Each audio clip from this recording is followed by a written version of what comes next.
Comment devenir l'employé indispensable au travail? C'est le sujet de la chronique Job Boom avec Simon Granger. Salut Simon. Salut Antoine. Qu'est-ce que ça peut bien vouloir dire, être un employé indispensable? Est-ce que ça veut dire devenir le chouchou du patron, comme demandait Sophie Non, au pas début de du l'émission? tout. En fait, être indispensable, ce n'est pas qu'une base stratégie pour être bien vu et tomber dans l'œil du patron. Et ce qu'il faut savoir, en fait, c'est qu'on n'a pas besoin d'être nécessairement un haut gestionnaire ou un éminent scientifique pour être indispensable à une entreprise. En fait, bon, tu l'as dit en introduction d'émission, personne n'est irremplaçable au travail. Donc, être indispensable, ce que ça veut dire, en fait, c'est que tant les patrons que les collègues ne pourraient pas s'imaginer se passer de nous au travail tant on est bon, tant on est efficace. Donc, c'est avant tout une question de perception et non un fait réel et établi, si on veut.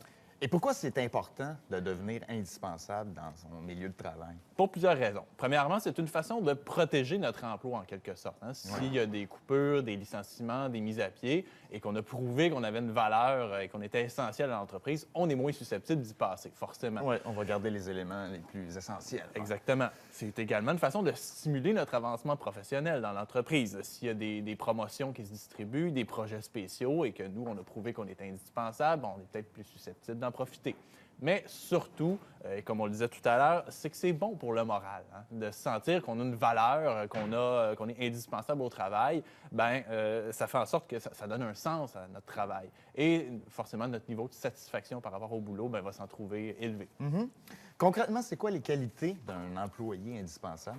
Il y en a plusieurs. Tout d'abord, la première est celle qui va de soi, la compétence. Bien entendu, plus on a des compétences, des connaissances spécialisées, plus on est indispensable à l'entreprise. Mais bon, une façon de devenir indispensable par nos compétences, ça peut être de monopoliser une compétence dans l'entreprise. Et ça n'a pas besoin d'être quelque chose d'extrêmement compliqué. Par exemple, les médias sociaux. Aujourd'hui, tout le monde sait que les entreprises cherchent à être présentes sur les médias sociaux.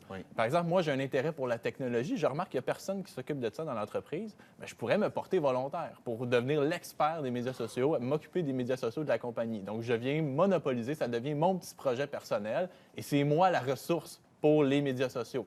C'est une façon de se rendre indispensable.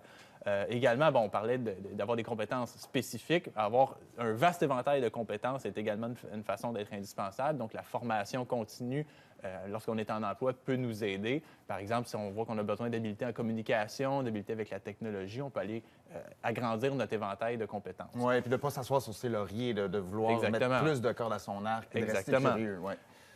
Donc, il y a deux dimensions. Il y a la compétence et il y a également l'efficacité, bien entendu. Donc, la qualité d'un employé, la qualité de son travail, c'est pas uniquement le temps qu'il passe à son bureau, mais c'est la qualité de son travail, de ce qu'il fait. Donc, il y a plusieurs qualités qu'on peut démontrer pour être efficace. Par exemple, ça va être le dévouement, être axé sur la recherche de solutions, l'optimisation des processus, rechercher toujours la valeur ajoutée dans le travail qu'on fait. C'est des petits détails qui vont faire en sorte qu'on va se montrer indispensable. Compétence, efficacité.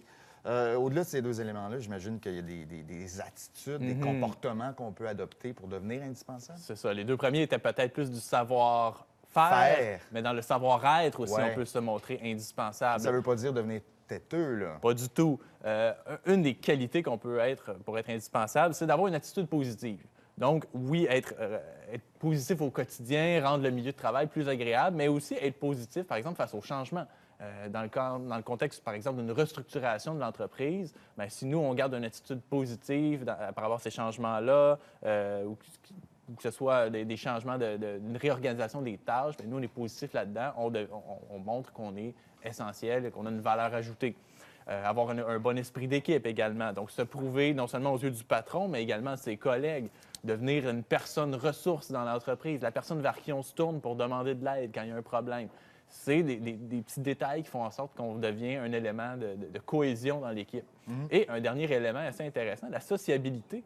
On l'oublie parfois, cet élément-là, mais c'est intéressant. Il y a une étude de l'Université de Pennsylvanie récemment qui a montré que les employés sociables, donc ceux qui s'adonnaient à des bavardages légers sur le sport, sur les restaurants, étaient moins susceptibles de perdre leur emploi lorsqu'il y avait des coupures. Ah! C'est quand même assez surprenant. Et l'explication, c'était que les patrons voyaient en ces employés une espèce de valeur intangible, difficile à mesurer, mais qui était remarquée. Et ces employés-là deviennent un élément de cohésion dans le Oui, groupe. c'est ça. C'est comme Et des deviennent rassembleurs. exactement, des influenceurs, des rassembleurs, et donc se montrent indispensables par cet aspect de leur personnalité. Oui, je pense que tu viens de me convaincre que c'est vraiment important de devenir indispensable.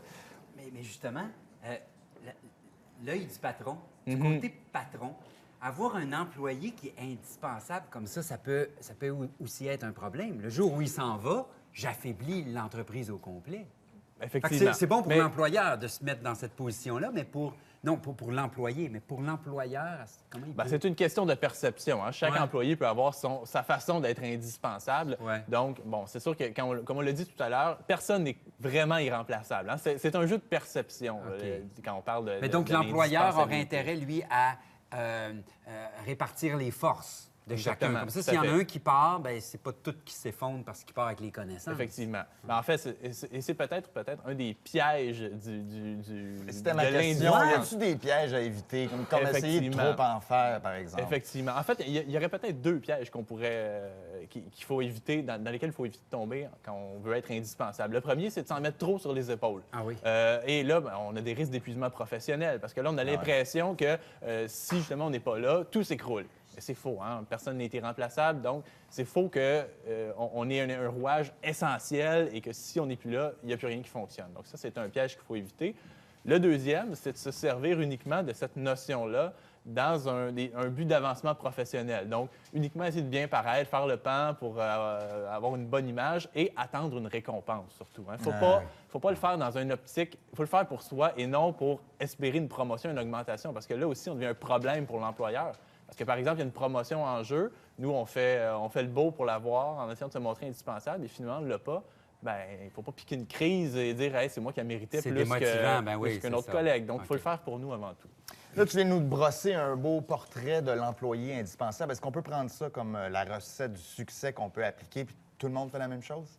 Ce qu'on a présenté, ce sont des grandes lignes. Ce n'est pas un mode d'emploi, bien entendu, parce que chaque personne est différente, chaque personne est unique. Donc, chaque personne va avoir sa façon de se rendre indispensable. Il y a l'auteur Seth Godin qui a écrit un essai récemment qui s'intitule « Êtes-vous indispensable ?» et qui allait d'une métaphore intéressante. Il disait que le travailleur d'aujourd'hui est un peu comme un artiste. Donc, il doit miser sur sa différence pour innover. Donc, chaque personne étant unique, chaque personne va avoir sa propre façon de se rendre indispensable au travail. Intéressant. Avec nos belles chemises bleues, on est créatifs comme des artistes. Merci, messieurs.